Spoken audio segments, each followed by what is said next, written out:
बोलिए गंगा मैया की जय हो, विष्णु भगवान की जय हो, ठाकुर जी महाराज की जय हो।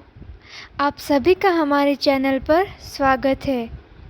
हमने अपने चैनल पर कार्तिक मास की कथा का प्रथम और दूसरा अध्याय अपलोड कर दिया है और आज मैं लेकर आई हूँ कार्तिक मास की कथा का तृतीय अध्याय। तो इस अध्याय को पूरा ज़रूर सुने।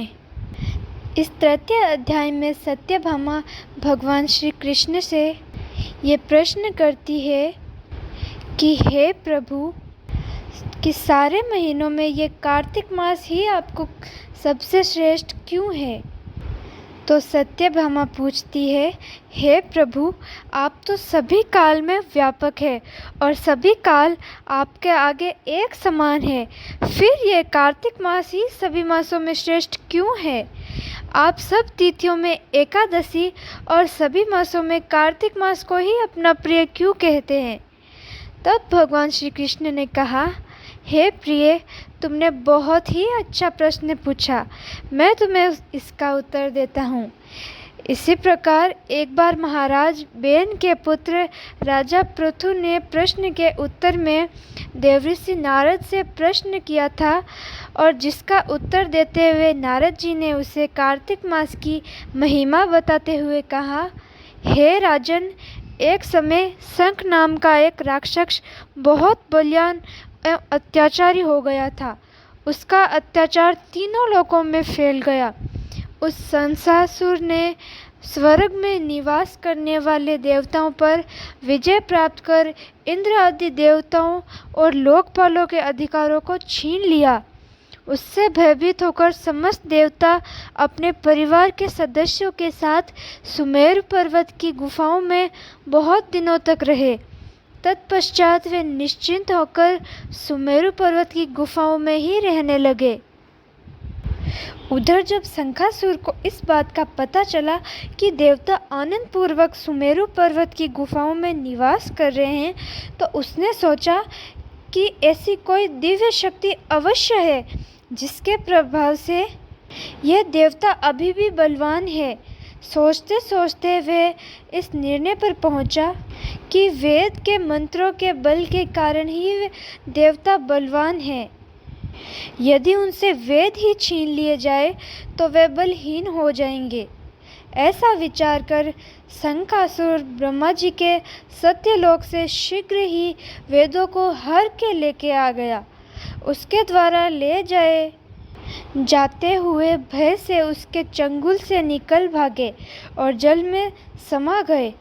शंखासुर ने वेद मंत्रों तथा बीज मंत्रों को ढूंढते हुए सागर में प्रवेश किया, लेकिन ना तो उसको वेद मंत्र मिले और ना ही बीज मंत्र।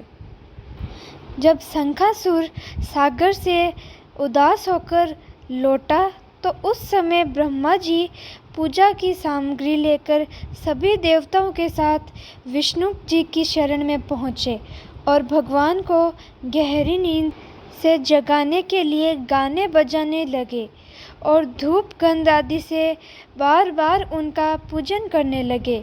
धूप दीप आदि अर्पित किए जाने पर भगवान विष्णु नींद से उठे और वे देवताओं सहित ब्रह्मा जी को अपना पूजन देखकर बहुत ही खुश हुए और कहने लगे, मैं आप लोगों के इस कीर्तन एवं मंगलाचरण से बहुत प्रसन्न हुआ। आप अपना अभीष्ट वरदान मांगिए, मैं अवश्य प्रदान करूंगा। जो मनुष्य अश्विन शुक्ल की एकादशी से देव उत्थान एकादशी तक ब्रह्म मुहूर्त में उठकर मेरी पूजा करेंगे, उन्हें तुम्हारी ही भांति मेरे प्रसन्न होने के कारण सुख की प्राप्ति होगी। आप जो पाद्य अर्घ्य आचमन और जल आदि सामग्री मेरे लिए लाए हैं, वे अनंत गुणों वाली होकर आपका भी कल्याण करेगी। शंखासुर द्वारा हरे गए संपूर्ण वेद जल में स्थित है। मैं सागर पुत्र शंखासुर का वध करके उन वेदों को अभी लाके देता हूँ। आज से मंत्र बीज और वेदों सहित मैं प्रतिवर्ष कार्तिक माह में जल में विश्राम किया करूँगा। अभी मैं मत्स्य का रूप धारण करके जल में जाता हूँ। तुम सब देवताओं भी मेरे साथ जल में आओ।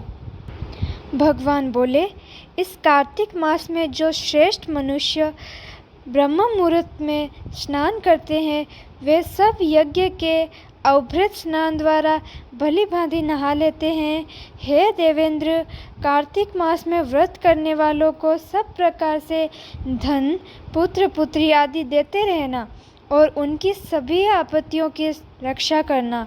हे धनपति कुबेर, मेरी आज्ञा के अनुसार तुम उनके धन धान्य की वृद्धि करना, क्योंकि ऐसा मनुष्य मेरा रूप धारण करके जीवन मुक्त हो जाता है। जो मनुष्य जन्म से लेकर मृत्यु पर्यंत विधि पूर्वक इस उत्तम व्रत को करता है, वह आप लोगों का भी पूजनीय है। कार्तिक शुक्ल पक्ष की एकादशी तिथि को तुम लोगों ने मुझे जगाया है, इसलिए यह तिथि मेरे लिए अत्यंत प्रतिदायनी है और माननीय है। और हे देवताओं, यह दोनों व्रत नियम पूर्वक करने से मनुष्य मेरा सानिध्य प्राप्त कर लेते हैं, और इन व्रतों को करने से जो फल मिलता है और वह अन्य किसी व्रत से नहीं मिलता। अतः प्रत्येक मनुष्य को सुखी और निरोग रहने के लिए कार्तिक महात्मा और एकादशी की कथा सुनते हुए सभी नियमों का पालन करना चाहिए। बोलिए विष्णु भगवान की जय हो।